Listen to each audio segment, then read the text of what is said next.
bien, votre circuit est prêt, il est simple, vous l'avez vu. On va passer maintenant à la programmation qui elle aussi est très simple. Pour cela, on va utiliser le logiciel Arduino 1.6.5, un logiciel gratuit, et vous retrouvez bien sûr le lien pour le télécharger dans la description.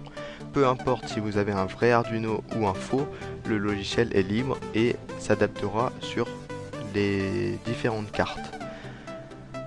Je ne vais pas vous expliquer en détail le logiciel, je vais plutôt vous parler du programme ici. Ce programme, tout d'abord, vous le retrouvez à télécharger dans la description. Si vous voulez vous embêter à le recopier, vous pouvez, mais si jamais ça ne fonctionne pas, n'hésitez pas à prendre celui que je vous ai mis dans la description.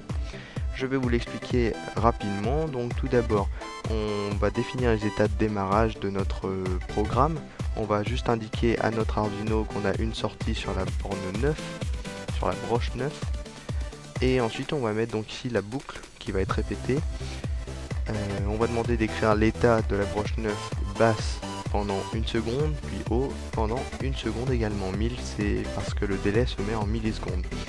Alors donc quand l'état va être bas, contrairement à ce que vous croyez, la LED va être allumée.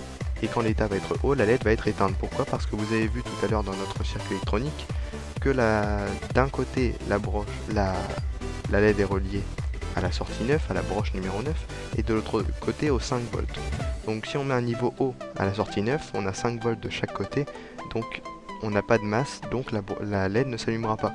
Alors que quand on met un niveau bas, ça va nous faire une masse sur la broche 9 en fait, et la LED va s'allumer. Voilà, le programme est très très simple.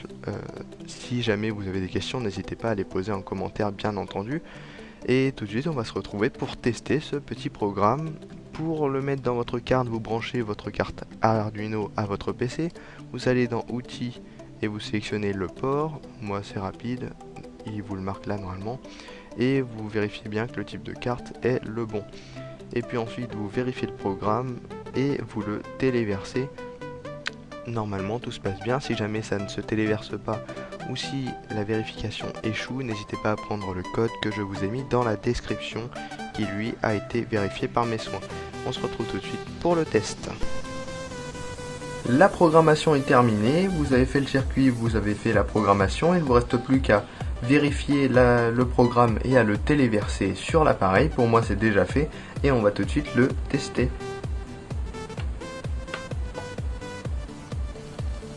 Et voilà, ça fonctionne parfaitement puisque la LED s'allume pendant 1 seconde et s'éteint pendant 1 seconde. C'est le programme que nous venons de réaliser, aussi simple soit-il.